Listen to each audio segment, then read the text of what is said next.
Okay, I'm Travis Kraus. This is how to make your own graphics and clip art using Adobe Photoshop. Analysis.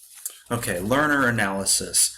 The target audience for this instruction has no particular age. These could be kids, these could be elderly people, anybody in between. There's no particular age for the target audience.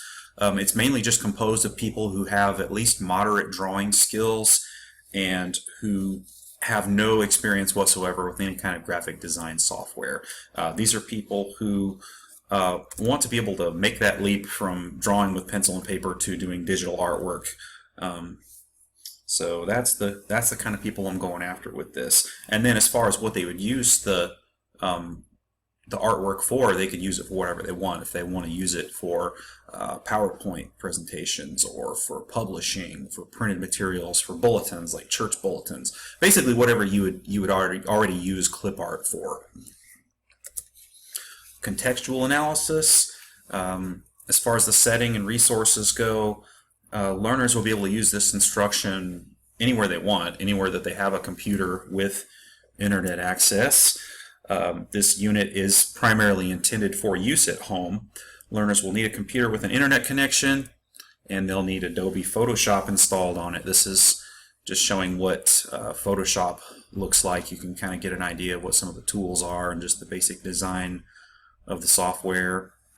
And then they'll need some sort of a drawing tablet. This is a Wacom tablet, and I have a Wacom tablet right here. This is an Intuos Pen and Touch small pen tablet. This is the pen tool. So when you plug this into your computer through the USB port, you can draw on this tablet and it will create the images on your screen in Photoshop. So that's an essential tool that the learner will need to have. Okay, as far as how this unit fits into a larger curriculum, does it fit into a larger curriculum? Not necessarily. This is mainly designed to be a standalone unit. It could be the part of a larger curriculum. This could be an introductory lesson on Photoshop and just some of the basics of using Adobe Photoshop.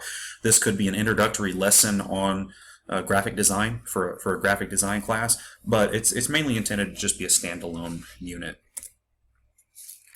Goals and objectives.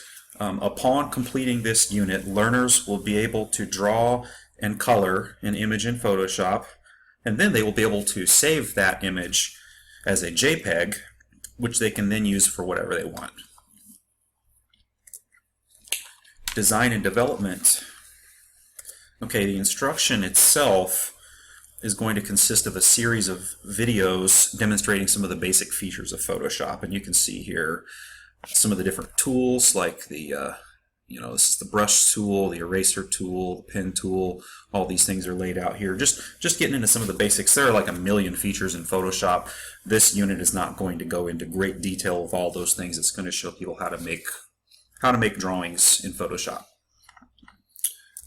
All right, and then just some of the basics of using the Wacom tablet. It has its own kind of quirks. It takes a little bit of getting used to. It has some different buttons and things like that. There are some hotkeys on the keyboard that you can use that'll make it a lot easier to use the Wacom tablet, but the instruction will get into that as well.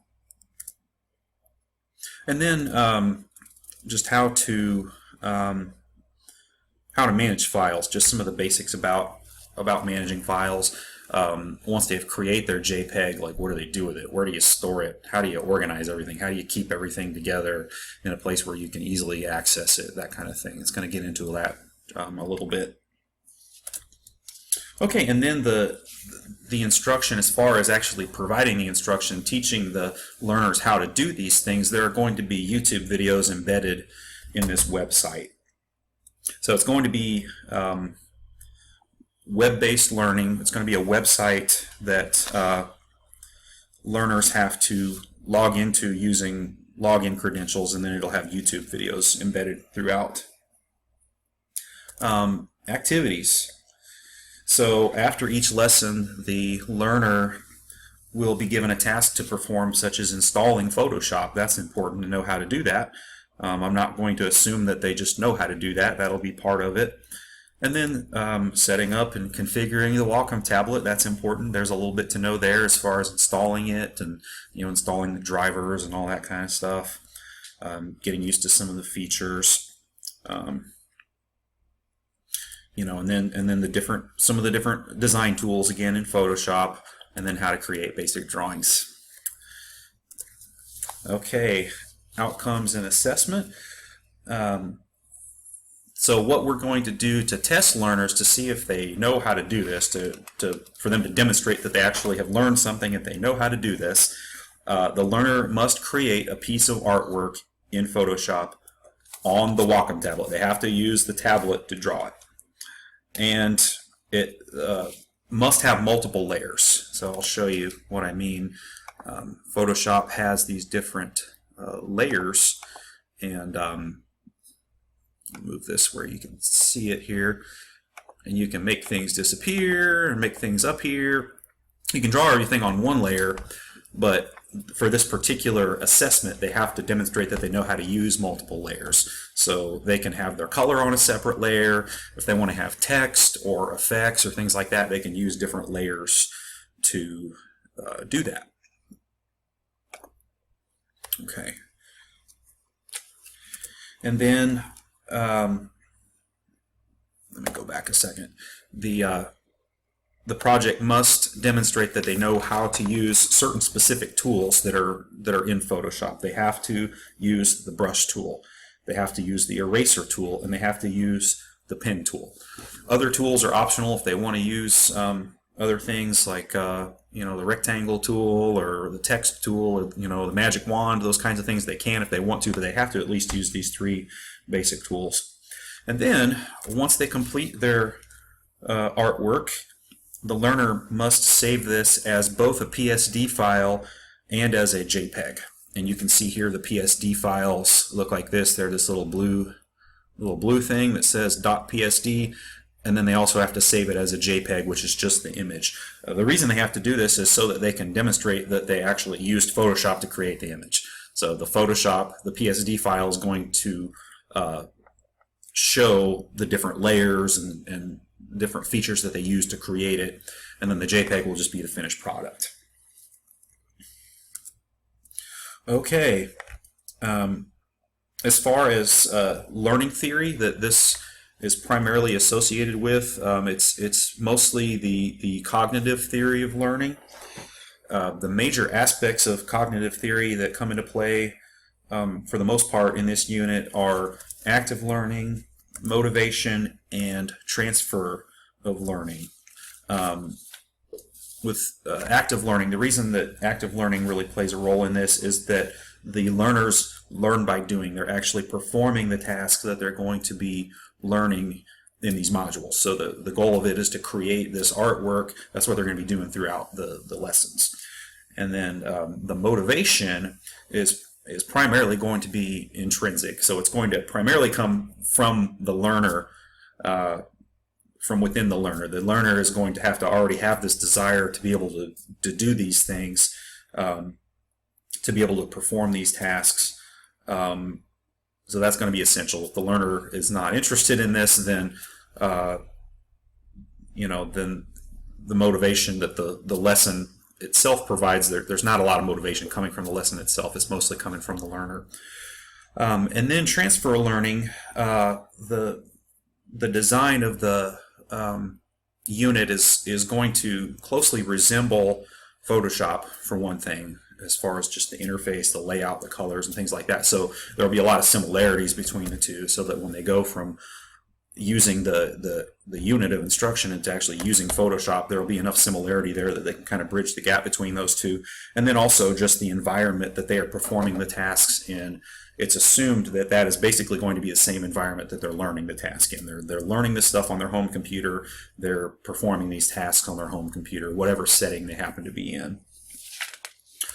All right, technology use. Again, the instructional unit will be web-based. It will involve the use of login credentials in order for the learner to be able to access the course materials and submit assignments and things like that. There will be YouTube videos embedded in the lesson, so the instruction is going to be given through videos. And then as far as the instructions for how to do assignments, see, the videos are going to show how to perform the tasks, just the basic tasks, and giving examples and demonstrating through viewing Photoshop. Seeing somebody draw things in Photoshop is how you'll see how it's done through the videos, and then the actual instructions on how to do the assignments. Like, here's your assignment, here's what you have to do. That's all going to be using text. It's going to be text-based. And then, of course, there will be a Dropbox on the website that you can submit assignments through. Okay, graphic and information design.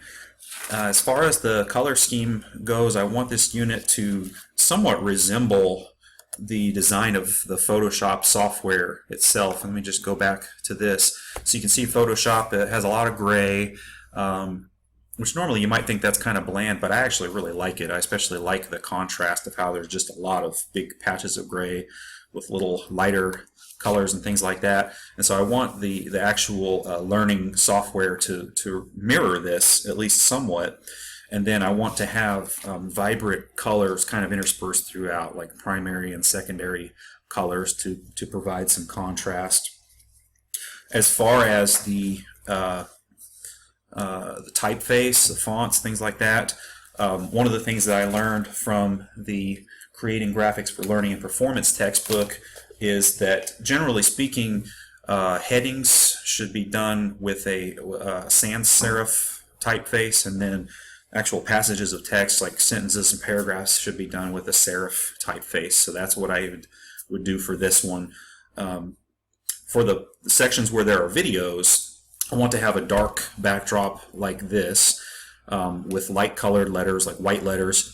And then for sections where there are instructions on how to do the assignments, where it's mostly text-based, I want it to be the opposite of that. I want it to be a light-colored backdrop with dark-colored letters. And again, using the sans serif typeface for headings, and using a serif typeface for actual passages of text. Okay, so that brings us to reflection, just a reflection on this course as a whole, and what I've gotten out of it and how it's influenced how I design instruction. Let me start with learning theories. So I got to learn about the behaviorist theory, cognitive theory, and the constructivist theory. I found all three to be beneficial. I think that I probably most closely align with the cognitive theory, but I don't really adhere to any particular school of thought. I mean, I think they all have something to offer. I think all instructional designers should feel free to pick the best elements from each school of thought. What it's done is just given me some concrete language that I can use. I think these are things that I already kind of understood a little bit, but now just understanding how these concepts fit into different schools of thought and knowing how I can pick from different schools of thought has been helpful.